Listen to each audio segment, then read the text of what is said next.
Hi, everyone. Welcome back to another episode of the Rent Prep for Landlords podcast. This is episode 327, and I'm your host, Andrew Schultz. On today's episode, we're going to be talking about what's going on in the news, how to properly return a security deposit, and what to do when you need to rent to a friend. We'll get to all of that right after this. 1, 2, 3, 4. Welcome to the Rent Prep for Landlords podcast. Now your host, Andrew Schultz. All right, let's jump right into today's episode with In the News. Today's article was published by CNET originally on August 20th with an update on August 24th, and it looks like this article is actually getting some regular updates as well. The title of the article is Last Eviction Protection for Renters Ends Today, with September rent just days away. This was written by Dale Smith and Shelby Brown. I will preface this by saying that this article is very much geared toward the tenant and not so much towards the landlord, but there is quite a bit of good information in here that's worth conveying. So I'm kind of cherry picking some pieces of this article to read to you, the stuff that's more relevant to the landlord side of things. If you're interested in getting a good feel for what's being reported to tenants right now, definitely go read this article in its entirety because it does a good job of explaining to tenants what their rights and obligations are in the current situation that we find ourselves in with this global pandemic. So we're going to get into this a little bit here. As I mentioned, I'm kind of cherry picking some certain sections out, the more landlord relevant things, and then we'll discuss it just a bit. A national housing crisis could soon begin in earnest as the last remaining eviction protection established by the CARES Act vanishes today with no replacement in sight.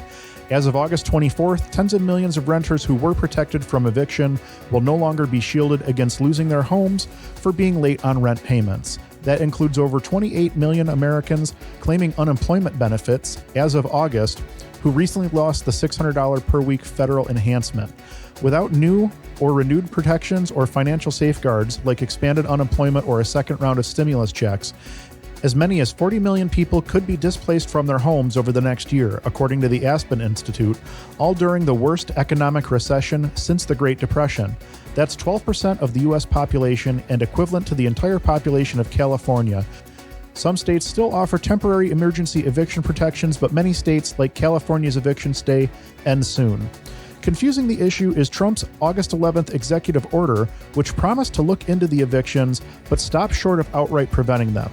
The order is not a renewal of eviction protections, as the text makes clear. It isn't known exactly when or in what form a new eviction moratorium might occur. Without the assurance of a future stimulus package, the situation could worsen.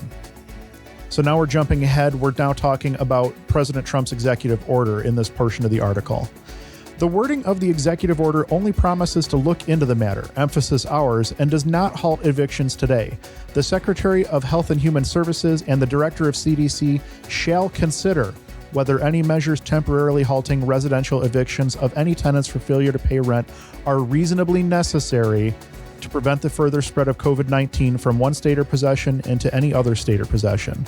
The order stipulates 4 steps of government action, none of which would stop evictions immediately.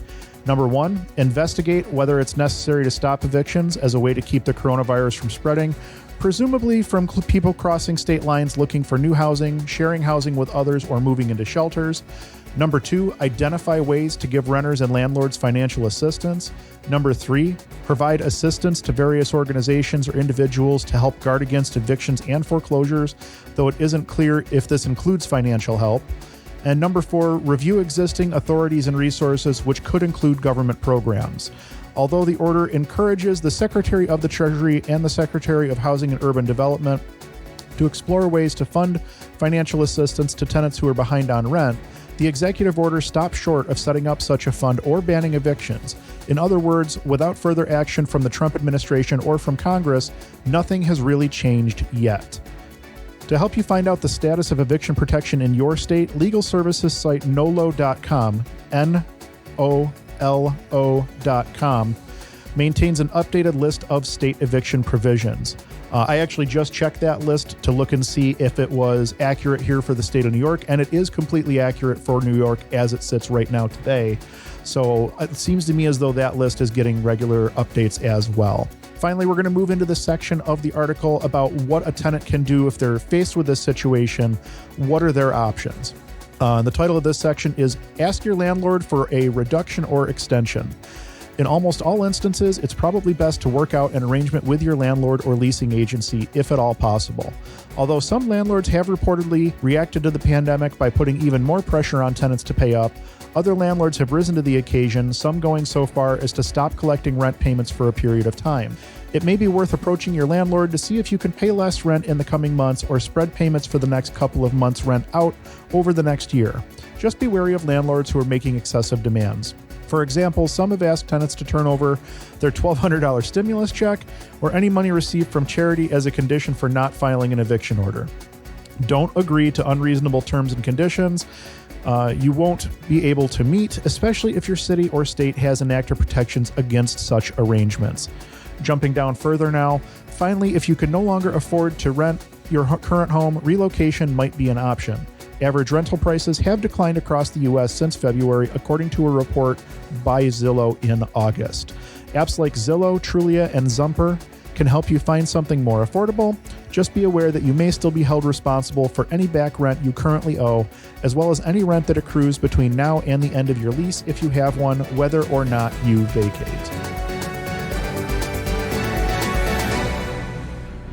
So again, this is a really interesting article because it's written from the perspective of trying to assist tenants, trying to help tenants remain in their homes, which I think ultimately is the goal for most landlords. I don't think any of us want to sit around with empty apartments for any longer than we absolutely have to, but we also don't necessarily want to be sitting on filled apartments where the occupying party is not paying any rent in.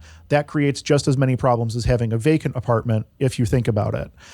So there are a couple of options out there for landlords who have a non-paying tenant that may give the tenant the opportunity to redeem themselves, remain in their home, while still making sure that the landlord is made whole in one way, shape, or form. Something that we've done here at Own Buffalo is offer a variety of different payment plans to our tenants who have been affected by COVID. One such payment plan is we'll do, if say it's the current month's rent that's due and owed, we'll split that half. They pay half in the current month, and then for the next 2 months, they'll pay an extra quarter month. So, half a month's rent in August, 1.25 months in September, 1.25 months in October. By the time November rolls around, they're all caught up. They're back to just one normal month of rent. That might be an option for somebody who's got a little bit more temporary situation. Another option that we've had is with some of our tenants, we've offered to let them, say, skip the month of August, and then we take the month of August, divide it out over however many months are remaining in their lease term, and add that amount onto every month for the remainder of their lease term. That's another option that we've offered to our tenants as well. We've also had some tenants who have approached us and asked about just getting out of their lease altogether and separating ways and just going in opposite directions. Typically, what we'll do for those tenants is we have a clause written into our lease if a tenant needs to terminate their tenancy or something like that. They are still responsible for the rent until we place a new tenant. They're also responsible for the placement fee for that new tenant, since obviously it shouldn't be the property owner's responsibility that the tenant's trying to move. So what we'll do is we'll help the tenant find a new tenant to take over their lease. And then once that new tenant has been secured, the old tenant would obviously be done with their lease obligation and would just owe us whatever the balance in rent is, plus the cost of any damages that were done above and beyond their security deposit, as well as the new tenant placement fee. So that might be an option for somebody who just needs out. Maybe, they need to move for whatever reason, job related or medical related, something like that. They just want out. That might be an option that works for you. If you're in a state where you still can't evict, you might want to consider a cash for keys scenario. Typically, the way these would work would be if you have a tenant that is behind on rent, you would offer them some amount of money to just be gone and cleaned out of the property by a certain date so that you can retake possession of the property. And if they agree to those terms and they move out and they clean the place to make sure that it doesn't have a bunch of debris and stuff left in it, broom clean, whatever the case may be, we'll pay them the agreed upon sum as long as both sides sign an agreement saying that neither side has any further responsibility to the other. That is an option, especially in a situation where you can't evict. That might be your only option for getting rid of a tenant that's less than willing and isn't paying you rent. So that might be something that you consider as well. There are several different options out there that you could take advantage of if you're trying to find your way through this situation where you've got a non-paying tenant. You might be able to help that tenant stay in their unit and make some sort of a payment arrangement. You might be able to work out an agreement with the tenant where they just move out of the unit so that you can release it. Or you might find yourself in a situation where the tenant's basically trying to stay there as long as possible.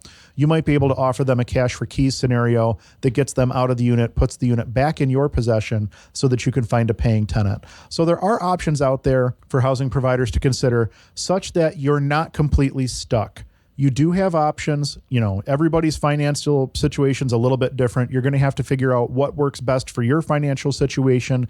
And also your tenant's going to have to decide what works for their financial situation as well, in order to get you through this. So you're better off being in a position where you're working with your tenant than working against your tenant here. That would be my main piece of advice. Work with, not against your tenant if at all possible, because I think that you'll be able to find a resolution in one way, shape, or form if you go that route. Feet on the Street. Real stories from real property managers. This week's Feet on the Street comes to us from the Landlord subreddit. The title of the thread is, "What's the weirdest text, email, Facebook message, phone call, etc. that you've received from a tenant?" And the best response in this thread comes from a landlord who says the following: "I got a slew of angry texts wanting the return of the security deposit prior to move out, and Georgia law allows 30 days post-termination for the return of the deposit. The former tenant was from New York City and wanted me to be accountable to New York City laws." So I find this interesting because, to the best of my knowledge, downstate New York City specifically, does not have a law in place that says that you have to return the security deposit before someone moves out. As a matter of fact, the law in the state of New York as of June 2019, and I'm pretty sure this is consistent across the entire state, is that landlords have 14 days to return the security deposit after the tenant moves out. There's a couple of other little bits and pieces that you have to follow in there. There's a pre-move out inspection, and you have to provide, obviously, the detailed letter indicating what the security deposit was used for if you made any deductions. But to the best of my knowledge, yeah, that's definitely not the law in the state of New York, and it doesn't sound like it's the law in Georgia either. So you definitely did the right thing by waiting until after they were out of the unit to process their security deposit refund. Something else that I think definitely warrants mentioning here is make sure you understand your state's security deposit laws well before you get to the end of a tenancy. As a matter of fact, you should have a really good handle on your state's security deposit laws before you even start listing the apartment for rent. You may need to have a separate account that you have to hold the security deposit in. There may be restrictions as to what you can charge, whether it's first, last, and security, or just first in security, or whatever the case may be. You should have a good understanding of what it is that you're allowed to charge by the law in your state when it comes to security deposits, and understand what you need to do when it comes to disposing of that security deposit as well. In New York State, for instance, like I had mentioned, you have to do a pre-inspection before the tenant moves out. They have an opportunity to, in theory, correct anything that's not correct in the apartment. And then obviously you move out, and then you'll have the ability to charge the security deposit for anything that's not correct or whatever the case may be after the tenant moves out.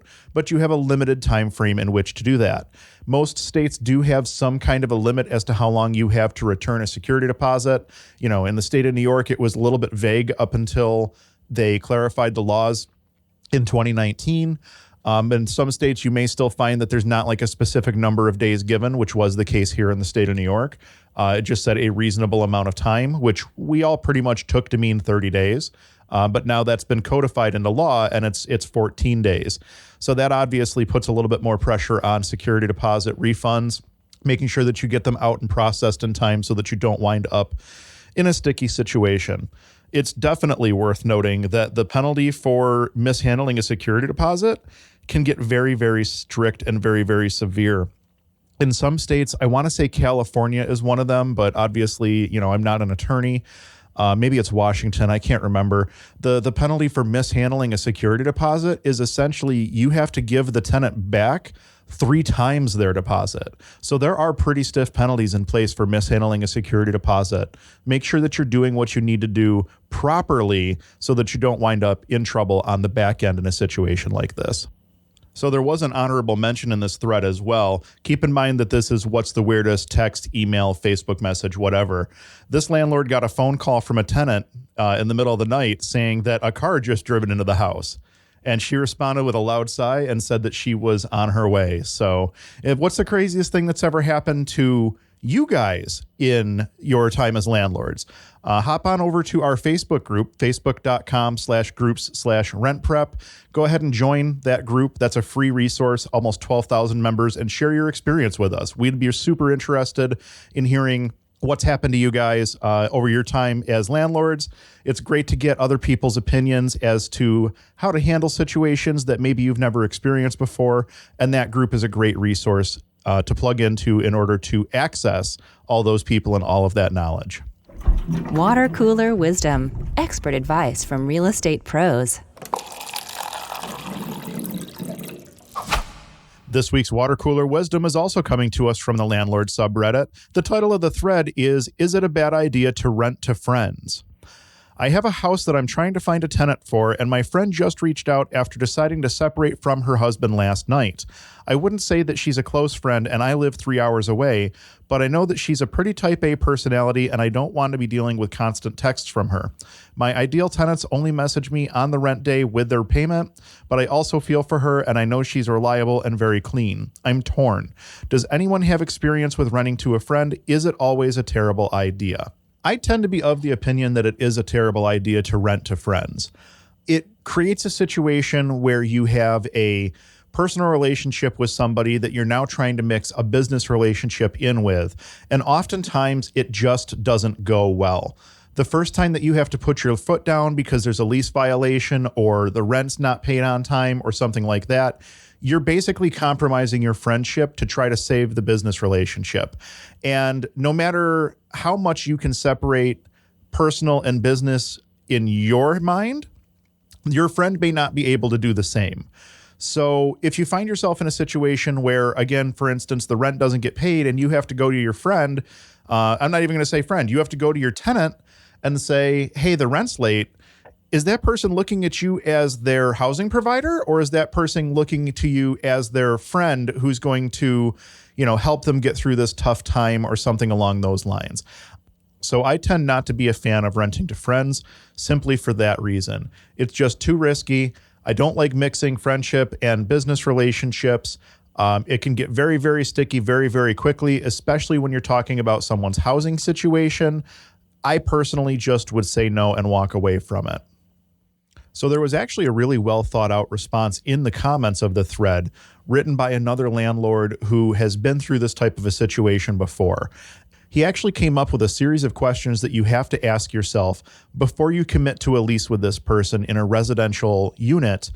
Ask yourself these questions, be truthful with yourself, look at your answers, and then decide if this is worth the risk. Are your friends going to be okay with you probing their credit, employment, and rental history? If you deny their application, are they going to be a good sport about it? If your friend falls on hard times and asks you for a rent reduction, are you going to give it?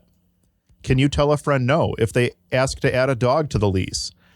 Can you refuse to make a requested improvement to the unit if your friend asks for it? Can you stay friends if you decline to renew their lease at the end of the lease term? Can you hold your friends accountable and make them pay for damages done to the apartment? Can you evict your friends if they fail to pay rent? The answer to each and every one of those questions is solely up to you, but at the end of the day, the cost of this business relationship may be your friendship. So it's definitely something to keep in mind, definitely something to think about before you go down that path of renting to a friend. Make sure that you go through those questions and understand the answers to them, and be truthful when you answer those questions to yourself. It's not like you're telling anybody else the answers. You're the only one who's going to know. You're the only one who's going to be able to decide if this is the type of business relationship that you want to pursue.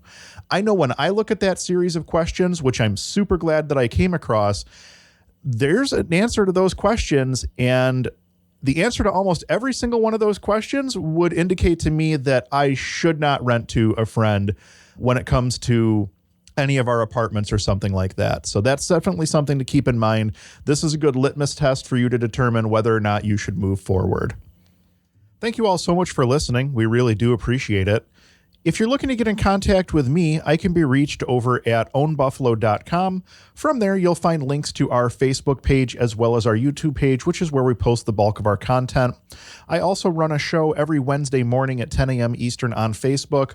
Nice little live show called Ask a Property Manager. Be sure to check that out as well. Replays for that are available on our Facebook page and also the same day on our YouTube page as well. So you can always catch replays. We've been doing that since January of 2020, and I think that our episode 35 was just posted. 34 for 35 was just posted. So definitely check that out.